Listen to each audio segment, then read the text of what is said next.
So the Peterson versus Zizek debate was generally disappointing, I think, not least because they didn't really engage with each other's arguments. Like, I'm not a fan of Zizek, but I was expecting him to at least engage with Peterson's perspective and offer some counter. But the counter was really lacking. Like, there was a little bit, but it was really lacking, where it was quite easy to knock down Peterson's arguments. So I wanted to put forward my perspective and say why I thought that Jordan Peterson was wrong. I thought I'd focus down on his opening statement. I could go on to the rest of the debate, but I just thought I'd take the main points of his opening statement and explain to everybody why I think that they're completely misplaced. So he starts out by stating that he finds some of Marx agreeable and some of Marx disagreeable, which is good, but that he's only read the Communist Manifesto, which is it's like only done the basic amount of reading you'd need to talk about Marx. Marx is so much more than just the Communist Manifesto. Like, even if you're not a Marxist, it doesn't matter, you should know your enemy. It's really bad tactics to attempt to go into a debate without having read a proper range of your opponent's sources. So this is perhaps why he begins with this rather interesting claim. And we have learned a fair bit from since then about human nature, about society, about politics, about economics. There's lots of mysteries left to be solved, but we are slightly wiser, I presume, than we were at one point. And so you can forgive the authors to some degree for what they didn't know, but that doesn't matter, given that the essence of this doctrine is still held as sacrosanct by a large proportion of academics. Probably are among the most, what would you call, guilty of that particular sin. The problem is that academics don't hold Marx to be sacrosanct. Sacrosanct means too valuable to be interfered with. But there's so many schools of Marxism that this claim doesn't actually make sense to anybody who is in these schools and who knows what they're talking about or who has studied Marx. You don't even have to be a Marxist to know that this is just wrong. So we don't hold Marx as sacrosanct, or even sacrosanct. Sacrosanct. So let's get on with the rest of the debate. The first section is on hierarchies.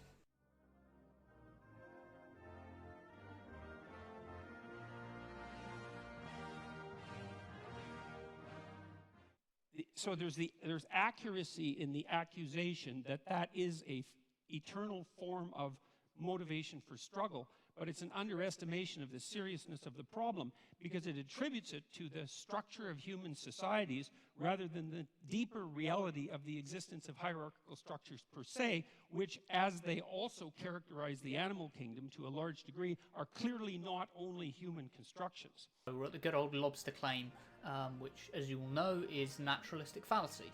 Naturalistic fallacy means a fallacy in which you confuse what is with what ought to be. It's sometimes called the is-ought fallacy. It's fairly easy to disprove. Just because capitalism and previous systems have held hierarchies, that doesn't mean that hierarchies are good, nor does it mean that unjust hierarchies are perfectly natural. But the other thing that Marx didn't seem to take into account is that there are far more reasons that human beings struggle than their economic class struggle, even if you build the hierarchical idea into that, which is a more comprehensive way of thinking about it. Human beings struggle with themselves, with the malevolence that's inside themselves, with the evil that they're capable of doing, with the spiritual and psychological warfare that goes on within them.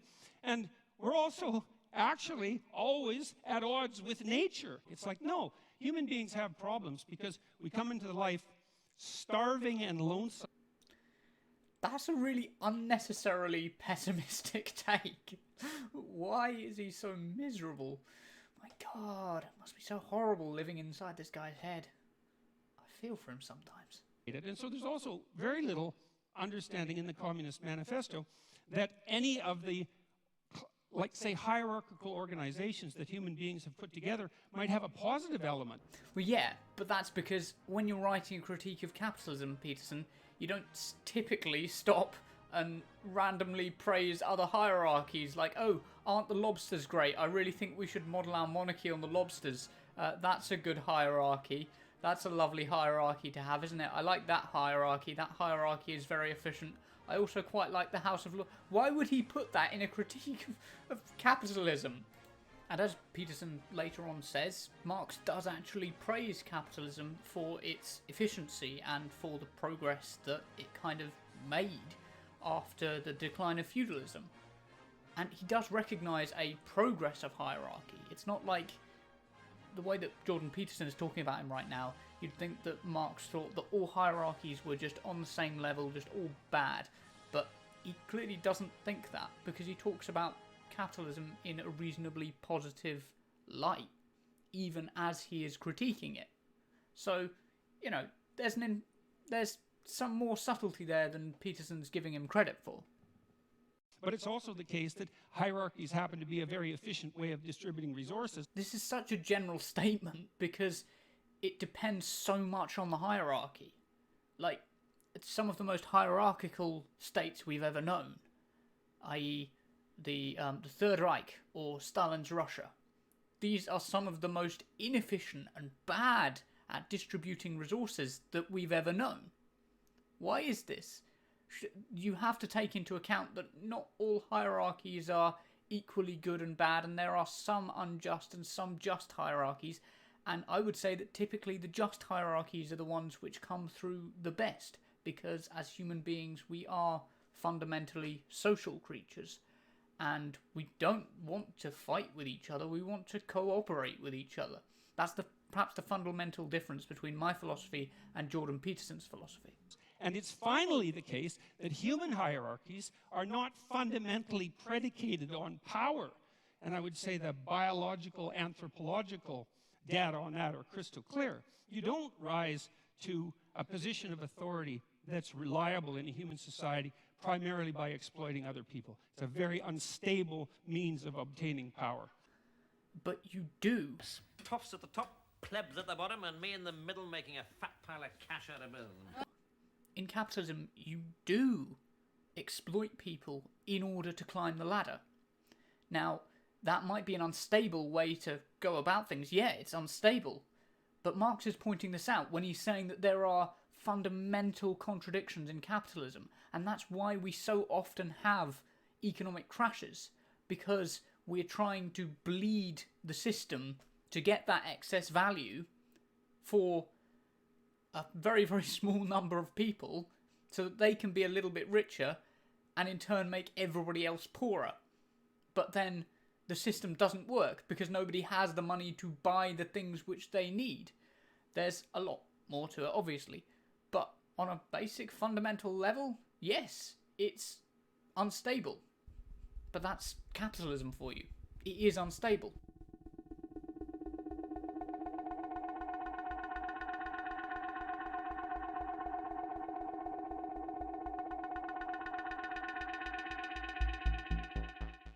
Another problem that comes up right away is that Marx also assumes that you can think about history as a binary class struggle with clear divisions between, say, the proletariat and the bourgeoisie.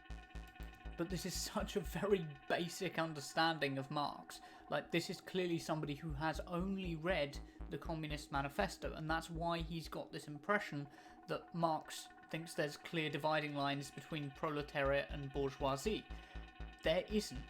And Marxists use the term petty bourgeoisie to describe the people who don't quite fit into the two categories, which is, you know, fair enough, because he's right. It's not a black and white situation, but Marx never claimed it was. It's also bad in this way, and this is a real sleight of hand that Marx pulls off, is you have a binary class division, proletariat and bourgeoisie, and you have an implicit idea that all of the good is on the side of the proletariat and all of the evil is on the side of the bourgeoisie. And that's classic group identity thinking. You know, it's one of the reasons I don't like identity politics, is because once you divide people into groups and pit them against one another, it's very easy to assume that all the evil in the world can be attributed to one group, the hypothetical oppressors, and all the good to the other.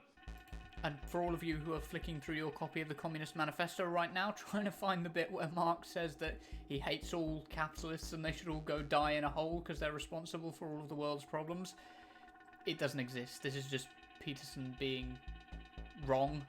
I'm just putting words into Marx's mouth because he doesn't say this, and what Marx does say is heavily implied and constantly being written about, so it's not really worth entertaining this idea. It's one of the reasons I don't like identity politics. It's one of the reasons I don't like identity politics. It's one of the reasons I don't like identity politics. Yeah, okay. Whatever you say, Jordan. That's naive. That's naive beyond comprehension, because it's absolutely foolish to make the presumption that you can identify someone's moral worth with their economic standing. But neither Marx nor Marxists claim this. These problems are systemic, and as much as people are part of the system and contribute to the system damaging other people, the system can just as easily turn on them, and in some ways even those at the top are constrained by the system. It's the system that needs to change. It's not a statement about how good or bad people who are rich are. It's a statement about the way that society is organised and where that wealth originated in the first place.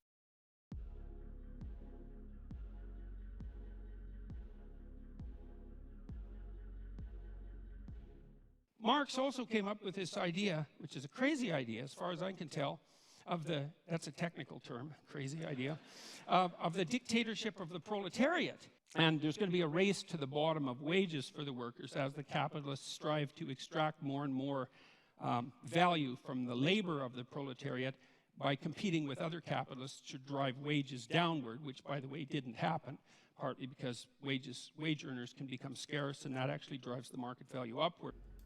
I mean, this is such a stupid take. It's like on par with his Lobster's claim. Workers didn't just disappear, and so there were less of them, so people needed more. No, the population is constantly increasing, and in the cities where the capitalists were operating, it was constantly increasing. You weren't short of workers. Capitalism isn't short of workers, and therefore workers are disposable. As Marx said, workers are a commodity. As they increase in number, they decrease in value. Wages have grown because people fought, and in some cases died, to organise into unions to make sure that their wages were still enough to sustain them, and to give themselves rights like health and safety, and weekends, maternity pay. These things didn't just happen by magic, and they're not a natural production of capitalism. They are a result of people intervening in capitalism, partly inspired by Marx. So easily up into oppressor and oppressed, that when you do establish a dictator of the proletariat, to the degree that you can do that, which you actually can't because it's technically impossible and an absurd thing to consider to begin with, not least because of the problem of centralization, and you have to hypothesize that you can take away all the property of the capitalists, you can replace the capitalist class with a minority of proletariats. How they're going to be chosen isn't exactly clear in the Communist Manifesto. And that's because Jordan Peterson is making the classic new politics student mistake of assuming that Marx meant dictatorship in the way that we understand dictatorship. He didn't. What he meant was a movement of power from those who own the capital right now to those who currently do not own the means of production, shifting the means of production down to their level and addressing their needs. It's things like the NHS. The NHS is effectively dictatorship of the proletariat because the means of production are owned through the government but by everyone, because we all own the NHS as British citizens. We all pay taxes for it. This is what it means to have a dictatorship of the proletariat. Assuming that it's a Stalin-Hitler style dictatorship is a very poor observation. Failure conceptually on both dimensions, because first of all the proletariat aren't going to be good, and when you put people in the same position as the evil capitalists, especially if you believe that social pressure is one of the determining factors of human character, which the Marxists certainly believe, then why wouldn't you assume that the proletariat would immediately become as or more corrupt than the capitalists, which is, of course, I would say exactly what happened every time this experiment was run. And this is where it really shows that Jordan Peterson hasn't read enough Marx, because as much as he says that why didn't Marx predict this, Marx did predict this, just not in the Communist Manifesto. It's in the 18th Brumaire of Louis Bonaparte, when he's reflecting on the failure of the 1848 revolutions across Europe. And this is where the phrase "men make their own history but they don't make it as they please" comes from. And to me, the best bit in this is when he's talking about these revolutions, and he says that in like manner to these revolutions, the beginner who has learned a new language always translates it back into his mother tongue, but he assimilates the spirit of the new language and expresses himself freely in it only when he moves in it without recalling his old language and when he forgets his native tongue. It is in essence what Jordan Peterson is saying here. You see, Marx had already provided a rebuttal for Jordan Peterson. He'd already said that it was going to trip a lot of people up, but people have to move past that. But people have to move past their attachment to a system that is naturally exploitative and start to revel in the new language, the language of revolution and the language where everybody has bread on their plate. This is actually something that Marx predicted, and he's provided a rebuttal for Peterson that Peterson didn't even know about because he hadn't actually read anything but the Communist Manifesto. That nothing that capitalists did constituted valid labor, which is another thing that Marx assumed, which is palpably absurd, because people who are, like maybe if you're a dissolute aristocrat from 1830 or earlier, and you run a feudal estate and all you do is spend your time gambling and chasing prostitutes, well, then your labor value is zero. But if you're running a business and it's a successful business, first of all, you're a bloody fool to exploit your workers, because even if you're greedy as sin, because you're not going to extract the maximum amount of labor out of them by doing that. And the notion that you're adding no productive value as a manager rather than a capitalist it's absolutely absurd. All it does is indicate that you either know nothing whatsoever about how an actual business works, or you refuse to know anything about how an actual business works. Hold on a second, because when you're performing as a manager, you are a worker. When you're performing as a capitalist, you are a capitalist. Now, what I said about petty bourgeoisie is true. Some people are just investors. Some people are just capitalists. They just get money through investment. They just have other people work for them. Other people walk the line. They do some investment and they do some working on the ground. They are a worker in themselves. They work for their own labour. That's fine. But it's the bit where they exploit people, and by exploit I mean just have people work for them and them getting profit from that should rightfully be going to that person for their labour. That is the bit that we have a problem with. You see? It's not the manager bit. The manager bit is fine. If you want a manager, it's cool. But a manager is not the same as a capitalist. You see? It is distinct. And because you haven't read enough Marx and listened to enough Marxists, you don't understand the distinction there, Peterson.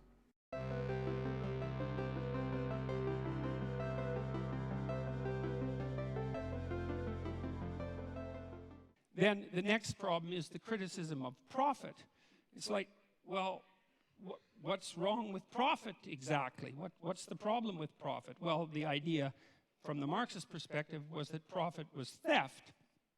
But profit, well, can be theft because crooked people can run companies, and so sometimes profit is theft, but that certainly doesn't mean that it's always theft.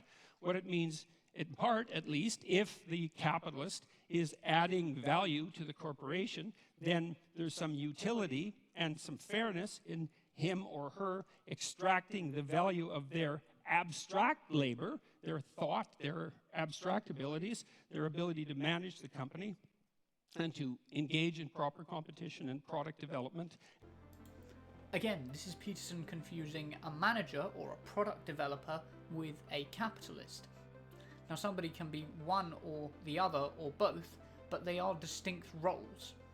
So somebody can be a manager and can genuinely contribute to their business as a worker because they are taking on a managerial role or taking on a role as a product developer if they have skills in those areas. What more often happens, however, in this very anti-meritocratic system is that somebody ends up making a decision who isn't best placed to make that decision. It's just because they happen to be the richest person in the company, and therefore at the top, having built the company by shedding loads of money into it and getting rich off the work that other people were doing.